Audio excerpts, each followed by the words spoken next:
It's about the I got to say, it's the stupidest thing in sports. Gets the ball, gets back, pulls up for the win. Got it! Detroit basketball. Oh, Holloman looks the clock, hands up for the win. Oh! The Lions go for it. The Vikings bring it. He's a pass. It's a touchdown to give. Javi Baez homered earlier.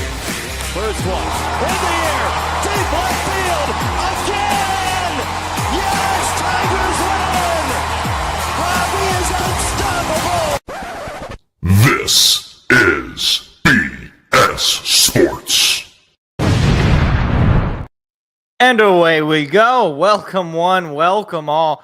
Okay, before we actually get into the show formally, and before we get into NBA offseason and NHL offseason and Canada can't win the Stanley Cup because they're a bunch of fat losers, I have a rant to go on that is beyond all of my rants that I have gone on.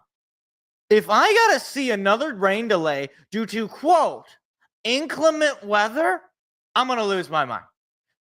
If it's not raining, play the game, okay? Play the game. It's not, if you want to say, oh, it might rain. Oh, it's got a 30% chance of rain. It's not raining right now. Like, what are we waiting for? Well, because now right now the Tigers are in a rain delay. Although there is no rain, so it's hard to call it a rain delay. We're just waiting for it to rain at this point. And it becomes this kind of sunk cost fallacy where you're like, okay, well, we already put the tarp on and we're assuming there's going to be rain. So we got to just keep waiting until we get some rain to make this delay worthwhile.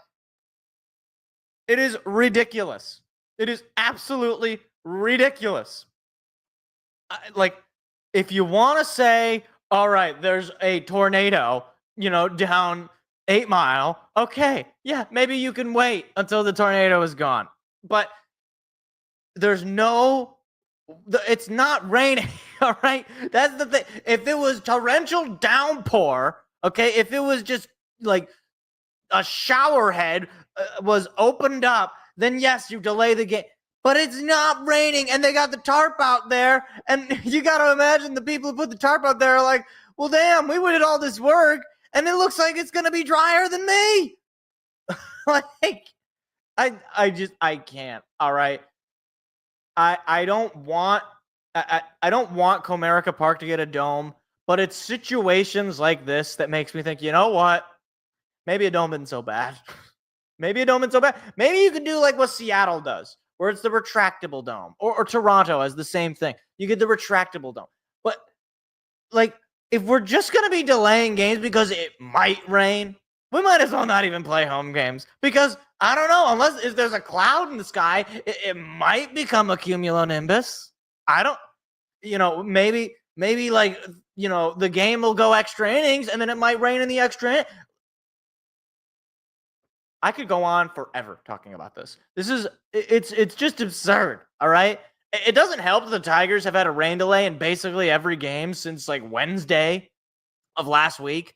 Yeah, I think so, actually, now that I think about it. Yeah, I think since Wednesday we've had either a postponement or a delay. You had or actually I think Saturday. Saturday we didn't have one, but we probably could have used one. Anyways, enough about rain delays. As much as I am willing to speak of them and talk about them, we do have actual sports talk to discuss. There's been a lot of news. The NBA offseason is upon us. We'll get into that. The NHL offseason is upon us. We'll get into that because I got a myriad of things that I want to talk about. And believe it or not, this is 100% factual. We do have exclusive audio from Steve Yzerman. He actually, I don't know how he managed to find the show, given I'm not his biggest supporter. He reached out, and we do have some audio for what he is planning on doing in the offseason. So, I'm going to tease that a little bit. You guys are going to want to hear this because I think it's intriguing. All right, if I had to use one word to describe it, intriguing. That would be the word. But okay. Let's get into the NBA offseason. So, I, like many people, was looking forward to watching Game 7 of the NBA Finals. And frankly, I did enjoy Game 7 of the NBA Finals for about maybe the first 3 quarters. The first quarter rolls around, and I'm thinking, oh my gosh, Tyrese Halliburton's going off. He's already got 9 points, most in the finals thus far in the first quarter. He's going off. He's hitting his 3. They're up in OKC, and then I see his Achilles fall off, and I say, "Oh, that was fun. That was a fun series." It was a very awkward and anticlimactic way to end it. Congratulations to the Oklahoma City Thunder, though. That's a fantastic team. They had a great year. They deserve to win it. Obviously, the injury kind of leaves this weird feeling where you're like, okay, I mean, you don't know if the Pacers would have won if Tyrese Halliburton was playing the whole game. But now you'll never know, that sort of thing. But congratulations to them. I'm not really interested in either of those teams in particular. I'm interested in what this actually means for the Eastern Conference. And especially given just recently, like literally like a minute or two before we actually went live, our good friend Tingus Pingus, Kristaps Porzingis, was dealt to the Hawks. It was a 3-team deal. The Nets got some picks. Boston got something. I don't know. Whatever. Tingus Pingus is out of Boston. And that's on top of the fact that Drew Holiday is also out. Now, those are 2 guys that, frankly, I would have been okay with Detroit making trades for, but obviously Trajan Langdon did not want to trade for either of those guys. You got Boston pretty much out of the peripheral. Jason Tatum's going to be out. You're going to have basically Jaylen Brown and friends. Assuming they don't, who knows if they're going to end up keeping Derek White. Like, if their team is basically Derek White and Jaylen Brown and friends, Boston is going to be potentially a lottery team, if not just a play-in team. Jaylen Brown would really have to go off because you don't have Jason Tatum. And now you add on to Indiana, they're going to be without Tyrese Halliburton all year. And, forget the overrated, underrated discussions people want to have. I don't think he's overrated. I don't think he's underrated. I think he's properly rated. He is a superstar in this league, an all-NBA player in this league. You lose him, your team's much worse. Pascal Siakam's great. Nembhard is great. But you're going to lose Miles Turner, although he's been pretty inconsistent in the playoffs. The team is not going to be better, obviously. I think that goes without saying. And then you even look at a team like the Cavs, and you're like, okay, they had that great regular season, and they get, bounced out of the playoffs pretty easily. Still a very good team, I think. I think people are not speaking about them very often. And then, even more so, you got the Bucks and Damian Lillard. He is also, I believe, an Achilles tear. So he's going to be out for the rest of the season. I don't know if Giannis is going to be there. There hasn't been any expressed, trade me right now. But the Bucks are at a weird spot. And plus, they've been first-round exits in the playoffs every year. I think every year since they won it in 21. I think that could be true. I don't have the stat in front of me. So you got, what is that, 4 teams in the East that were in the playoffs this year that were higher-ranked seeds than Detroit. All of them look to be getting worse. Obviously, the offseason is going to happen. Maybe the Bucks go all in and get Devin Booker or something. I don't know. Or maybe, things you don't expect go a certain way. It pretty much leaves you with an Eastern Conference of the Orlando Magic, who suffered a lot of injuries last year, but now just brought in Desmond Bane, the New York Knicks, and you being Detroit. Now, today there was a pre-draft press conference for Trajan Langdon. And I am not in the you have to make a big move camp. But I'm also not in the you just run it back camp. I got to be honest, I was a little disappointed in what I heard. Not because I am absolutely, oh my gosh, you got to go out and trade for Devin Booker. You got to go out and trade for Jan. It was more just, we're not going to put all our chips in. We're not going to invest a lot of money into one guy. We're just going to develop our own guy. I got no problem with developing your own guys. I got no problem with saying, okay, we had a couple of injuries, especially, you didn't have Isaiah Stewart for that playoff series. You didn't have Jaden Ivey for much of the year. And, maybe you have him. Maybe you're not a 7 seed. Maybe you're a 5 or 6 seed. Maybe even a 4 seed. I don't know. I can't just run it back. I need something. Like, give me some. Like, I'm not saying you got to go out there and get Devin Booker. to like kind of come into this and be like, well, you know, we're not gonna spend a lot of money into the off season. We're not gonna have a big summer. Like, to me, it's like you should always be selling, hey, we're gonna have a big summer. We're gonna be looking for ways to improve. We're gonna be looking for guys. We're gonna find the right fits, the right guys, culture that fit the culture, the guys that have the right skill set, that fill the holes that we need to fill. We're gonna bring back the guys that we thought were great contributors. Like, it just comes off as a kind of defeatist slash like contentness. Like, oh, we're good with being a 7 seed. Now I know this is biased the way I'm gonna put this, so hear me out. Option 1 is you just run it back, and you may be better. Maybe not substantially, but you may be better. Ivy, another year of development with Asar, Holland, etc. Option number 2 is you go out and you bring in a superstar, and in an Eastern Conference that is wide open, as already established, you become an immediate title contender. I understand that that's not necessarily how it always goes. I mean, the Bucks went and traded for Damian Lillard, and they have not been out of the first round since. But to just like sit and just be, oh, well, we're not going to put all our chips into one guy. It's like, okay, I get it. Don't, overpay. Don't, trade 16 first round picks for Devin Booker. Don't do that.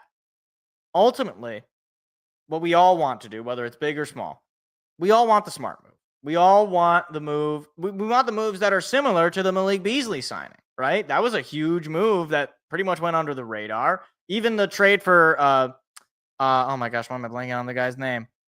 Oh my gosh, why am I blanking on his name? Hardaway Jr. That was a nice move. You pick up a draft pick and you get a really solid player. And I don't know, Quentin Grimes, I don't even know if he's playing basketball anymore. So yeah, we want the smart move. But it seems to me that you shouldn't be saying, oh, we're just not going to. It's like, oh, okay. Well, now I know. All right. I guess I'm going to expect a Nas Reed signing, and I'll be happy with it. Maybe it'll be the best move. I don't know. If the big move doesn't make any sense, if the Suns are saying we want, Jaden Ivey, Jalen Duren, Asar Thompson, 5 first-round picks and a second-round pick, then they can go to hell, right? Like, that's ridiculous. But if they are saying, okay, we'll give you Devin Booker, but you got to give us 4 first-round picks, Ron Holland, Asar, and Ivy. Okay. I this might be controversial, and I'm going to get myself in trouble potentially.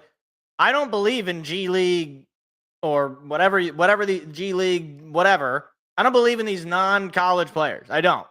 I think there is something about playing in a college setting, playing where the games are actually watched by real people and are attended by real people, that is just like better. Like you grow more. It is no surprise to me that the best player, allegedly, of any of these G League prospects just got dealt for Kevin Durant. So I'm not saying you got to make a big move. I'm not saying you just make no moves and just run it back. Make the smart move. But I would be lying to you if I said, the Eastern Conference is right there and you can just expedite this thing if you make the right big move. If you can identify a player like a Devin Booker and you can bring him in somehow, you immediately become, a 1-2 favorite to win out of the Eastern Conference. Trajan Langdon is not a stupid person, seemingly. So we'll let the offseason actually play. But I would like to see at least a sense of, yeah, we're willing to be aggressive. We're willing to go out and make the team better, whatever way that may be. So be on the lookout. I don't know. That's just me.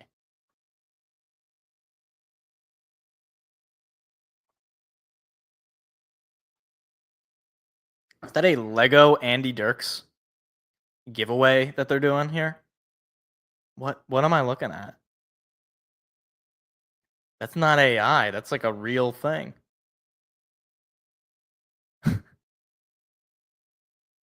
Okay. Rain delay does weird things. They got to fill the time somehow. By the way, estimated start time for the Tigers, 8 o'clock. Not even raining. I saw them taking the tarp off. Now the tarp is off. There's no way you're starting this game at 8 o'clock. You got to be starting at like 7:30, 7:45 at least. 7:40. Come on. You got the tarp off. These poor people. Matherin and Neesmith. What about them? I mean, they're fine players. I don't know. Are either of those guys available? Matherin is like not a rookie, but he hadn't been in the league for that long. They're nice players, but they're not superstars. Not even stars, really. I like Matherin though. I thought he was going to be. I mean, he still could be. But Aaron Neesmith though, he can be. They could both. They're both nice players, but they're not difference makers. They might be difference makers if you have a superstar, if that makes sense. So you have your Tyrese Halliburton or your Pascal Siakam, and then your pieces around him might be the Neesmiths or the Matherins of the world. This is true. I mean, like young guys, I'm not saying you got to throw them away, but like, yeah, I wouldn't put them. I put them as like, okay, obviously we already have Cade in Detroit. Like, if you have Neesmith and Matherin around Cade, I think that's a pretty solid team. Similarly, I think what we have right now, even given the injury to Ivy, if you have Cade, Ivy, Beasley, and Duran, that's a decent team. But I think if you add a true Robin, right, a true sidekick to Cade, you're an even better team. It's kind of like Shai to Williams, right? Like Williams by himself is a really good player, a superstar even. Shai is an MVP, and vice versa. I could go on. Let's see. What else do I want to talk about? At least, I already put down the Drew Holiday trade here on the thing there. So I guess since we're on the NBA, I do have to talk about this because I feel like I'm taking crazy pills. I'm like Will Smith and Zoolander. I feel like I'm taking crazy pills. Kevin Durant just got traded. Well, just got traded. A few days ago got traded to the Houston Rockets. They give up Jalen Green and what's his name? Who's the other guy? Dylan Brooks and a couple of picks. I put this in my notes because I don't know if I'm going to catch flack for this, but is Kevin Durant the NBA equivalent of Aaron Rodgers at this point? Where it's like, at a certain point, do you not understand that it's you? like you win on a loaded Golden State team, the team that you joined after the fact, after blowing a 3-1 lead with the OKC Thunder, right? And losing in the finals to LeBron, but there's no shame in that. Then, after you force your way out of that team, you go to Brooklyn, and you get all your boys, you get the super team, you get your Harden, you get your Kyries, and you don't do anything there, and you lose there, and that flames out, and then you force your way out of that team, and you go to Phoenix, and now you got your boys. You got Bradley Beal, you got Devin Booker, you got the coach you wanted. You get everything you wanted, and it fizzles out and fails. And, the definition of insanity, what do they say it is? It's you do something over and over again and expect the result to change. And teams are still like, well, he did win the MVP that one time. He did win a couple of champions. It's like, that guy's not there anymore. He can still have games where he'll go off and shoot for 30 points and put up big numbers. But if he is your leader, if he's your, veteran presence, it's going to be like a black hole. Everything's just going to start orbiting it until it spaghettifies and is destroyed.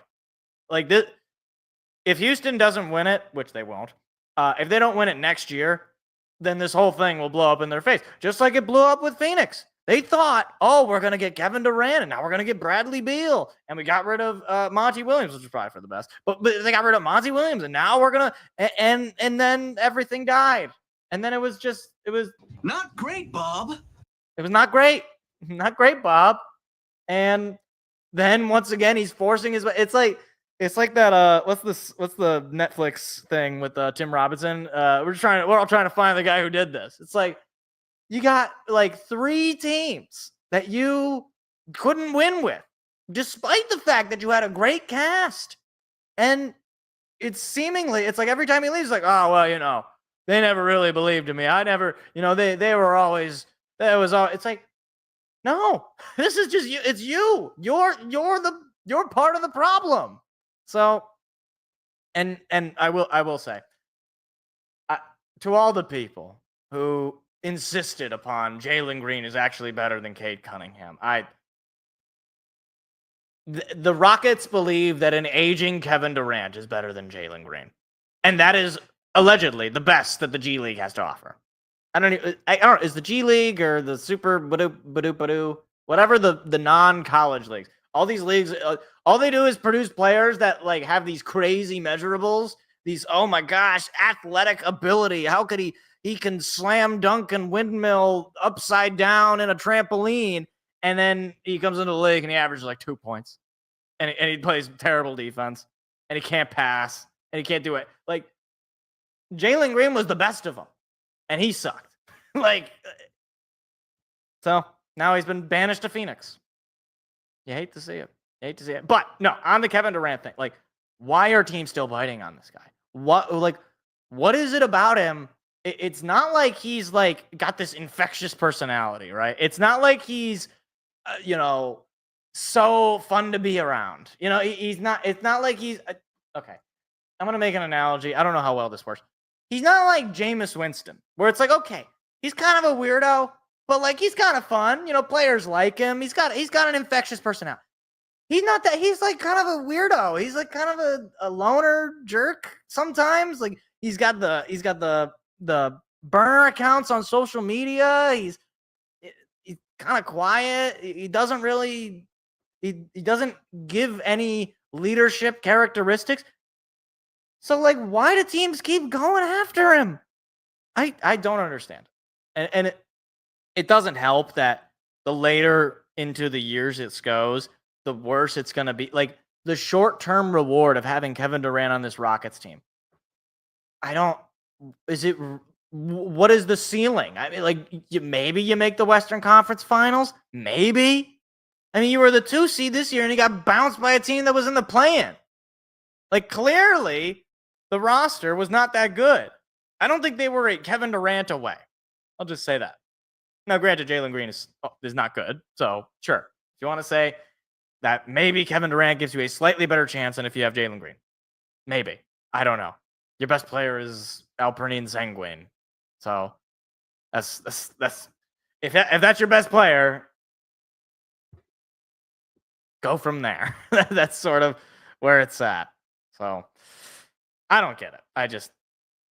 If somebody can please explain to me why Kevin Durant is constantly being why, like if I were a team and somebody was like, hey, Kevin Durant is available, I would laugh that person. I would fire that person right there.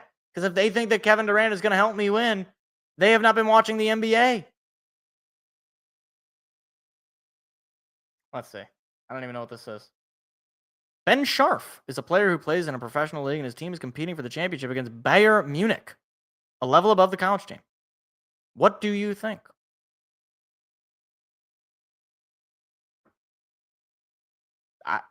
Good for him, or bad for it. I don't know. I don't even know what this is. This soccer? Is this cricket? I don't know. Great question though. Great question. I don't know how that got in, but anyway, I'm rambling about Kevin Durant. I could ramble more. I could do that more, but we do have other things to discuss. Let's see. What do I want to do? Because I could transition here into the NHL. That makes the most sense, I think, because we're getting into off-season stuff. Let's do that. Because, like I said at the beginning of the show, we do have exclusive audio. I'm telling you guys, exclusive audio to the BS Sports program from the general manager, Steve Yzerman. We do have exclusive audio where we are gonna take a listen, and it's gonna be very impactful. Where do you think it'd be? I don't even know who that is. I don't know. He'll go to the Atlanta Hawks. I don't know. I don't know who Ben Sheriff is. I'm sorry. Team is competing for a championship against is that like a level above the college league? I don't. If he's not, is he playing in like a foreign league? That sounds like a foreign name. Bayern Munich. Yeah, Munich is in Germany, isn't it? I don't know. He might be good. The European players are better than these G League players, honestly. So I don't know him though. If he walked into my apartment right now, I wouldn't know him. I'd be like, "Who are you? Get out of my house." I mean, I could probably do that anyway. Yeah, I'd probably do that. I do not know European basketball. No, I do not. I have a job and a social life. I can't watch European basketball at 3 a.m. I might watch some highlights. I did. The one guy that I ever did that for was Victor Wembanyama. That was the one guy that I watched highlights. And I was like, wow, that guy is really skinny and really tall. And he shoots 3. I don't like it. Who made this man? So, yeah, I don't know European basketball. I'm sorry.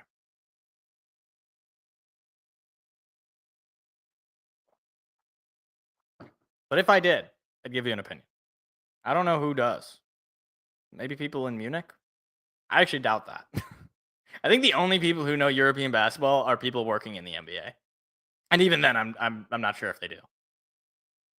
It's kind of like people do this with hockey, and we'll get into the NHL here in a second here, but now I got a rant here. Like, it's like all these people who are like, oh my gosh, did you see the latest, such and such player highlights in the KHL? No. No, I didn't. I don't even know where you watch the KHL. Do you have to get you have to get a special modem? Like, do you have to subscribe to the KHL Plus network? Is it even in English? KHL, the Russian one? Is it like the Moscow Musketeers taking on the Siberian Snow Angels? I couldn't tell you any of these any non-American league, even minor leagues. It's like people are telling, oh, you got to watch this guy in AA. I'd rather die. I'd rather go to the paint drying competition. And that's going to be good this year, actually. The paint drying competition is going to be really competitive this year. I got my money on red. I don't know about you guys. You should put money on red. Anyway, let's get into the NHL, okay? Because the NHL offseason is upon us. And with the Red Wings, because that is my focus, I feel as though I've had this exact conversation before. I seem to remember actually saying these things. Steve Yzerman's trade the 13th overall pick. Now, we do have a couple of, I got a couple of exclusive audio here. So I asked Steve Yzerman a couple of questions. So the first question I asked him was, are we going to be trading the pick? Are we going to, take the 13th overall pick, maybe package a player or two and go out and get an established star or superstar in the league to really jumpstart this rebuild that he's got us on? So here's Steve Yzerman's answer to this question. No. Well, okay, that's fine. All right, we're not going to make a trade. All right, that's fine. You don't have to make a trade. All right, maybe we're going to go out and we're going to sign some superstar free agents. I don't know what the free agent class is, but we're going to go out there and we're going to get some of these free agent established guys and we're going to sign them. And this was Steve Yzerman's answer to that question. No. Okay, and then all right, now things aren't looking as good. And then I thought, okay, what if we do this? Okay, maybe we say, all right, we're gonna do a little bit of selling. It's gonna be a little addition by subtraction. So we're gonna trade off some of our guys, some of even guys you might like, maybe even the Dylan Larkins of the world, or the I don't know. That's actually the only one I can think of. Maybe the Dylan Larkins. We're gonna take Dylan Larkin and we're gonna trade him for an array of prospects and maybe some picks, and then we're going to be able to bring up the youths. We're going to bring up the guys out in the Toledo Walleye or the Grand Rapids Griffins or whatever. We're going to bring up all these young players, all these great prospects that I've been told about for many years, and we're going to bring them all up, and it's going to be the youth movement. We're going to be like the Montreal Canadiens. So I asked Steve Yzerman, is this what we're going to do? No. At this point, I was getting a little tired of Steve, because he was just saying basically we're not doing anything. So I asked him, I said, Steve, all right, tell me what it is you are going to do. And this was his answer. My offer is this. Nothing.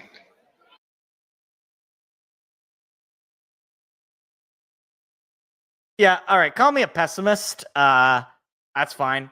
Call me a hater. That's also fine. We are going to go through the exact same offseason we went through last year. And here's why. Steve Yzerman has shown no acumen for making the big move. He's shown no desire to make the big move. Anytime he is asked about the potential of making a big move, there's always the caveats. There's always the, well, we don't want to give out term unless we're giving it to Andrew Kopp, in which case he can have all the term he wants. Or, well, we don't want to,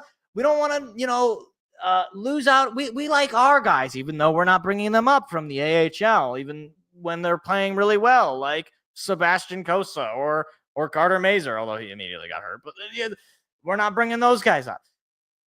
It's always the same thing. It's always just, oh, okay, you don't want to do anything. You just want to coast by and live off name recognition and just hope and pray that you happen to accidentally draft Wayne Gretzky, basically. Like, this guy, day in and day out, whenever he speaks, it's the same. It's always no and no. It's always no and no. It's like, hey, and by the way, that audio, for the record, he was asked about the Jake Wallman trade, which was one of the worst pro moves I've seen that really doesn't get talked about nearly as much as it should among Red Wings fans because they're just in denial that he could possibly make a mistake like that. You trade Jake Wallman with a second-round pick to San Jose for, I think, cash. I don't think we got a pick. I don't think we got a player. You do that. The Sharks trade Jake Wallman for a first-round pick to the Edmonton Oilers. Now, that would be enough. That would be enough to where I was like, okay, that's frustrating. We couldn't have gotten more than just cash for Jake Wallman, apparently. And then Jake Wallman goes out and is a pretty good performer for the Edmonton Oilers in their, albeit loss, in the Stanley Cup.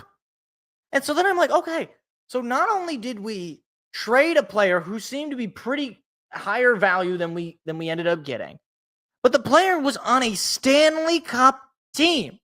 And to make matters worse, he was a defenseman and a team that had one of the worst defenses in the NHL. He was a good defenseman that we said, no. And we have the worst defense, and he goes to play in the Stanley Cup. And the Sharks get a first-round pick. So basically, in that whole spiel, the Sharks get a first and a second-round pick and a decent player for, some amount of time. The Oilers get a good defenseman to help them make it to the Stanley Cup. And what did the Red Wings get? They got poopy butthole. They got nothing. They got poopy nothingness. And I am left to my own judgment, and Red Wings fans can't imagine why I would think that maybe this guy is in over his head. And you can go in the comments of some of these press conferences that Steve Yzerman has done, and the amount, it's like Joseph Stalin wishes he could have had the level of commitment to the propaganda that these people, like, it is so pathetic that these fans are just, oh yeah, Steve is totally the right man for the job. We are 6 years in. If he's the right man for the job, I'd hate to know who's the wrong man. Like, if he's doing a great job, I want to see him do a bad job. Like, what do we got to go 0-82? Is that a bad job? Haven't made the playoffs since I was in high school. And don't give me, oh, well, that's Holland. That's how 6 years later, I don't care. 6 years later, the captain on his team is a Holland guy. 6 years later, he's on his third coach. So, yeah. No, I do not believe Steve Yzerman is the guy. When we got basically enough, when we did the Peter Mrazek extravaganza at the trade deadline, that was about the moment where I realized, oh, okay, this guy doesn't know what he's doing. And he's just grasping at straws and living off of his resume. Living off of his resume as a player, mind you, not even as an executive, because remind me, how many Stanley Cups did the Tampa Bay Lightning win when he was the GM? Oh, yeah, that's right, none. He didn't win any. They immediately started winning as soon as they got rid of him. As soon as the new guy took over and they made a couple of moves there, and then they started winning Stanley Cups. That's true. But they didn't win any when he was there. And that's the point. So, maybe if the Red Wings do somehow turn this around, it is going to be through massive moves. It is going to have to be a complete overhaul of this roster. The roster is soft. Development is stifled. Raymond's been solid, but I was expecting a whole lot more from him this year. Mo Seider hasn't matched his point total since his rookie year. Outside of those guys, I mean, you might have something in Edvinsson. You might have something in Casper or in Mazur. Who knows? Because Mazur got hurt immediately. Sebastian Cossa has not showed up. The general tenure, I don't even know what the culture of the Red Wings is. Just embarrassment. It's just nobody seems to want to be there. Nobody's getting better. It's not like they play a brand of hockey that I can say, okay, they're tough. They're scoring a lot of goals, but maybe their defense isn't all there. Or their defense is really there, but they're just not scoring a lot of goals. And maybe you got to wait. They're just kind of bland. They're not fast. They're not exciting. They're not fun. There's nothing about this Red Wings team that reminds me in any way of when the Red Wings were good, or really reminds me of either of the Stanley Cup teams. You watch the Stanley Cup and then you watch your average Red Wings game. It's like you're watching two different. It's like you are watching the AHL. When you watch the Red Wings, it's like watching the AHL play the NHL. When you watch the Stanley Cup, it's like watching the two best teams out of this world good. And if you want to say, well, those are the two best teams, you can't compare. Why can't I compare this to them? We're 6 years in. Why can't I compare us to the really, really good teams in the league? Apparently because Steve Yzerman's got an infinite leash and he can never do any wrong. And it doesn't matter because look how good he is at drafting, even though none of these guys end up coming immediately. They always come up way late, and it takes another few years for them to actually develop into the superstars they're allegedly supposed to be. And to make matters worse, I didn't even think about it. I wrote this down. I was just rambling around, and I forgot to mention this. There was a poll done by The Athletic, and they interviewed apparently 40 players or 40 prospects. I don't remember what it was. Do you want to know how many players wanted to get drafted by the Red Wings? Do you want to know? 0. Not one of them said they would like to get drafted by the Red Wings. So if Yzerman is so good, he's the best drafter in the whole wide world. Nobody's better at drafting than Steve Yzerman. None of these guys want it. I don't understand it. And I never will. So I'm looking forward to a very disappointing offseason. The draft is this Friday, and if I see the Red Wings take a player, I am not fully convinced that he will see that player play in the NHL as the Red Wings general manager. I am not convinced that will be the case. So it's going to be a fun offseason. Probably for, me being angry, but fun nonetheless.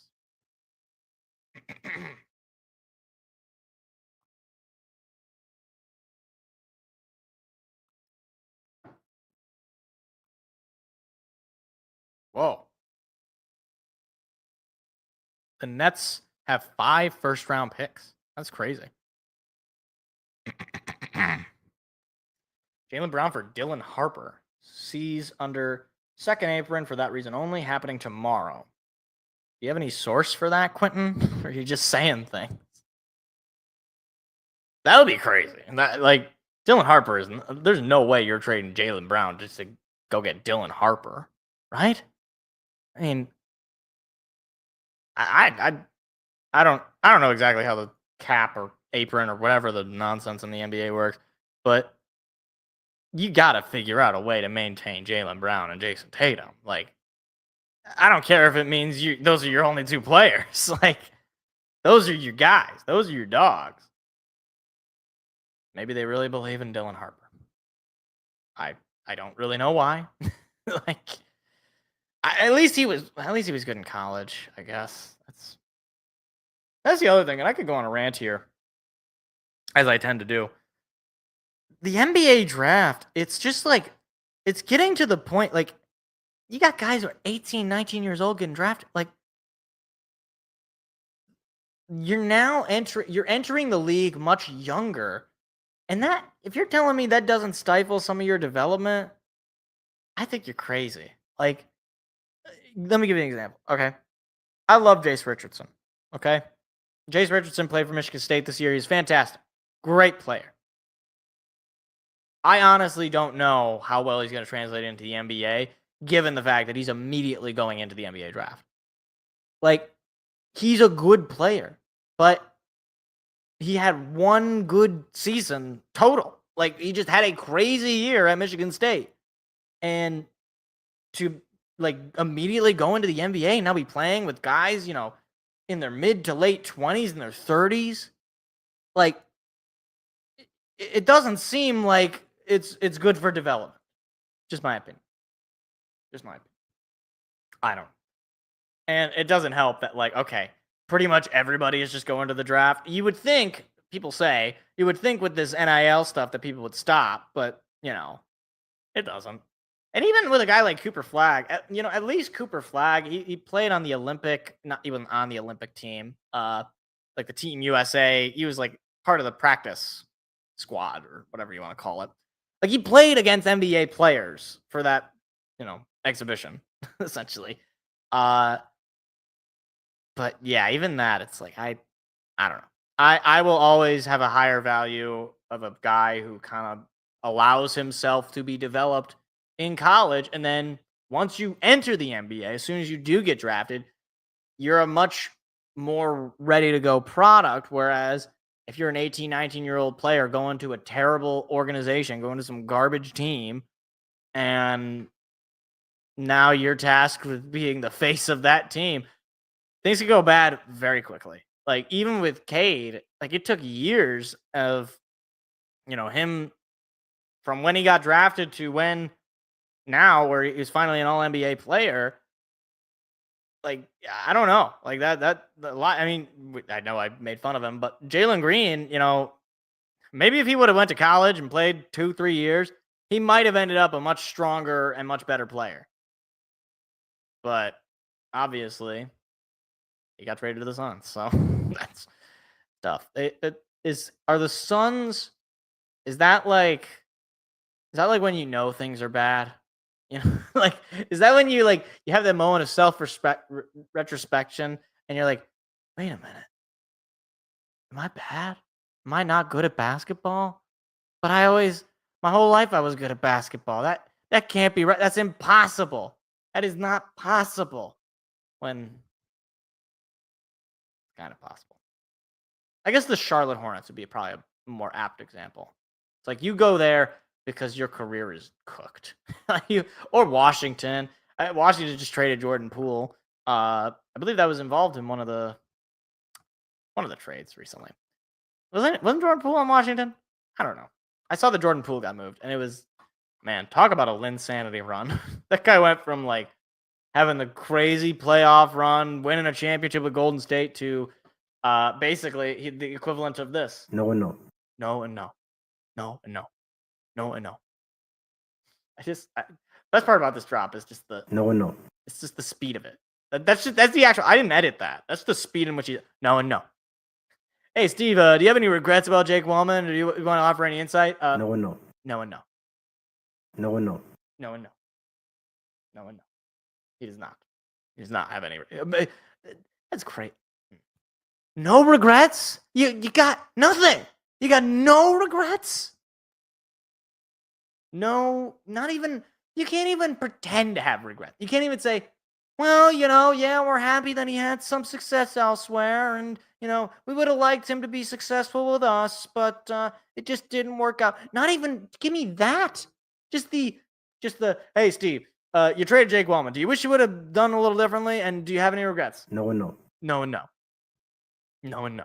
I realize that like audio drop is fairly old at this point, but because the offseason is at hand, I had to bring it into my soundboard. And it's just very funny. No and no. No and no. No and no. Steve, are you gonna go after a really good player this offseason? No and no. No and no. No and no. Steve, do you think you're gonna buy out Brandon Hall or what? Justin Hall? No and no. Okay. Steve, we're gonna call up Sebastian Costa. No and no. No and no. No and no. Sebastian Costa and Nate Danielson debut the start of the NHL season. No and no. No and no. No and no. Meanwhile, Matvei Michkov is tearing it up with Philadelphia, and Nate Danielson may not actually exist. I understand that Nate Danielson was taken after. To all the people who might think that I don't know that. I know hockey sometimes, but I don't know how to skate, so that pretty much disqualifies me from any real discussions. All right. So because the Tigers will start here in about 9.5 minutes, because apparently, did it even rain? I don't think it rained. We're going to end the Tigers here for a quick second. So this past weekend, Tigers dropped 2 out of 3 from the Rays on the road. They do win 2 out of 3 from the Pirates at home, so it wasn't an awful week, but it was a couple of blowout losses to the Rays. They did end up blowing them out on Sunday, which was nice, but look, I got a little bit of a concern, and it's the pitching. This might sound crazy, in case you're not following it that deeply. Jack Flaherty's ERA is closer to 5 than it is to 3. Now, granted, obviously, it should be said, a lot of that is those last couple of starts. Let me just pull up his numbers here. Last couple of starts, 8 runs, 7 runs. The prior 3 starts, no runs, 1 run, no runs. All 6 innings, by the way. So he's had 2 awful starts. Like, he didn't even go 3 innings his last start against Tampa Bay. He gave up 8 runs. That was bad. It was very, very bad. But he did get 3 strikeouts at least. Who cares about that? No, Flaherty has not been amazing. And right now he's only a 0.1 WAR player. He's not blowing you away. And he leads the team in losses, if that, counts for anything for you. Further, the pitching, just when you just look at it right on its surface, outside of Tarek Skubal, who is obviously a superstar stud, best pitcher in baseball, no question about it. The rest of this staff, it's okay. Casey Mize, he's been solid. He's been a 1.3 WAR player, sub 3 ERA. He had a couple of struggle outings last couple, but he's managed the last few outings. He's been decent at least. The last one against the Rays, he was taken out early, but it was only 1 run. He did give up 5 or 6 hits in 5 innings, but 5 strikeouts at least. So it wasn't the worst outing before that, he had 6 innings, gave up just 3 runs, a couple of them earned, 4 strikeouts. Not a bad outing for him either. Ones before, 5 1/3, 4 1/3, or 4 2/3, 3 1/3 against Kansas City. Hopefully he can kind of figure it out and go from there, because you're gonna need something from your former number 1 overall pick. I know that might be shocking, but outside of even Tarek Skubal and Casey Mize, I mean, Jackson Jobe is done for the year. Reese Olson, I don't even know what he's doing. Like, I don't know what the status is of his injury, like if he's rehabbing, but he hasn't pitched since, I think, like May at this point. Yeah, he hasn't pitched since mid-May. And, granted, that last outing was really good. 6 innings and no runs given up. But, with outside of, you really aren't getting a whole lot, basically. You got Will Vest, who's been really good. You got Tommy Kahnle, who's been really good. Brant Herter's kind of been struggling recently. Brennan Hanafy's kind of been struggling recently. Tyler Holton has never figured it out all year. I mean, Chase Lee has been decent. Bo Brisky, he's down in the minors. Sean Gunther, down in the minors. Sawyer Gibson-Long. Cool name, not a good player. Cool name, not that good. you've been bringing up guys. Matt Gage shows up and makes an appearance. Carlos Hernandez. I don't even know who that is. Dylan Smith. Kenta Maeda no longer exists. Thank goodness. The pitching is something of a concern. Like, one or two more pitching injuries, and we could call it a genuine, all right, we need to actually do something immediately. Or else things are going to start falling apart pretty quickly. Tarek Skubal is keeping your pitching staff afloat. Pretty much every 5 games, you're almost certainly going to get a victory, if not a really close game. So you're gonna wear out opponents in terms of they're gonna have to match Tarek Skubal, which is very hard to do. So with all of that, I have come to the conclusion. I am going to make the declarative statement, and I'm probably the last person to do this. Tigers got to go out and get an arm. They certainly a relief arm, because you can't just have the Will Vest and Tommy Kahnle show and expect to be able to hold on to 3-1 leads or 4-2 leads in the World Series or in the playoffs. You're gonna need guys to step up. Now, granted, Brant Herter, he's got a sub-3 ERA. His last few, maybe he figures it out. He's been solid for most of the year. And Tyler Holton, maybe he figures it out.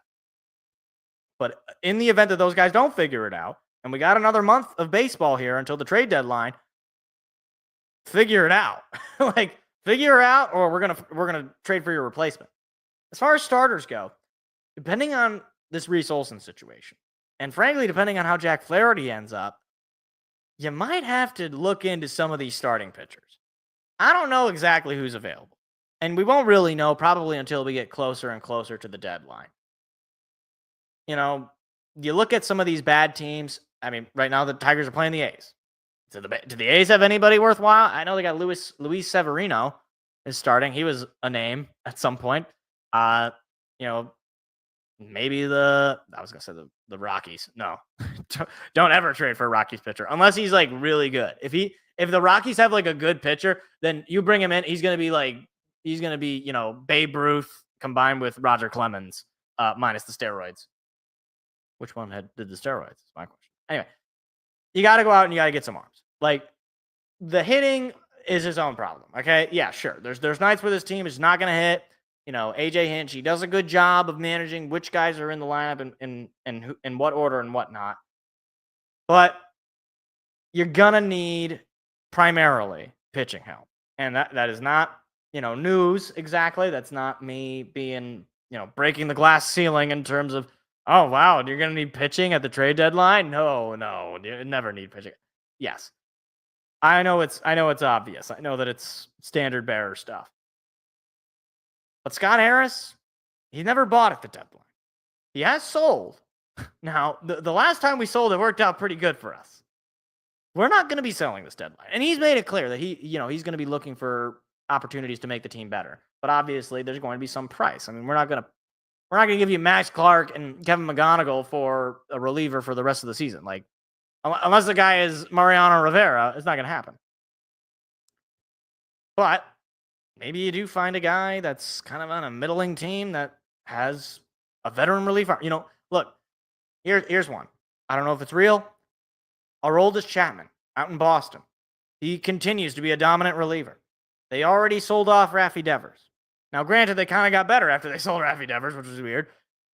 But, assuming they kind of fall off, they're kind of in this weird place where it's uncertain where they're going to go. I mean, even Walker Buehler, who's not having a good year for them, there's potential interest in trading for him. And I'm not interested in him because he has not had a good year, and he really hadn't had a good year in several seasons. But, if they're gonna start selling pieces off, I gotta hear that the Tigers are in on Aroldis Chapman. Because if you bring Aroldis Chapman in, you immediately, in my mind, are a World Series or bust team. This is your time to make that run, right?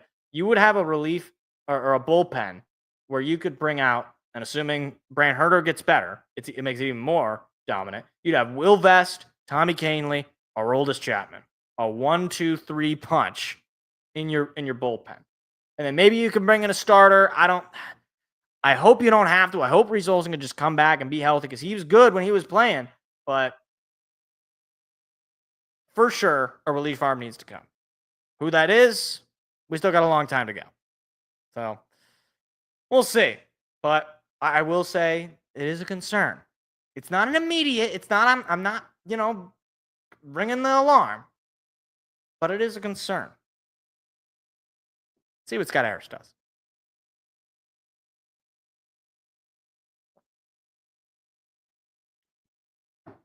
Thank you for sharing your sexual interest, Ben Smith. That's good.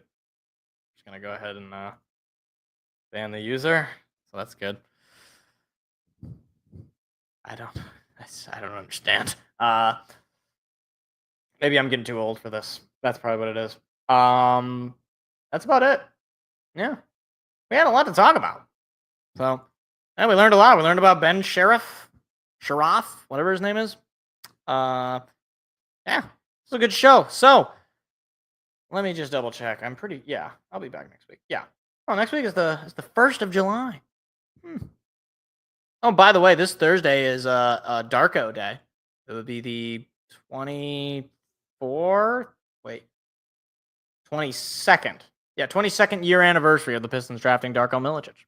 So be sure to wear your Darko festive clothes. If you have a Darko Milicic jersey, message me because I need to probably get you into contact with a therapist, a priest, a spiritual advisor. Why do you have that jersey? Did your parents hate you? Did you hate your parents? Did your parents hate Darko Milicic and then they brought that onto you? It's a bad situation. Anyway, that's going to be it for today's show. I do appreciate anybody for stopping by and listening in. We will be back next week talking all the sporting news, and I'm sure there will be big news. We got both drafts for the NBA and the NHL. So we'll be talking about that and other potential offseason moves as the offseason really starts to, get into full swing of things. So that's it. Have a good night, everybody, and I will see you all next Tuesday. See you later. Good night.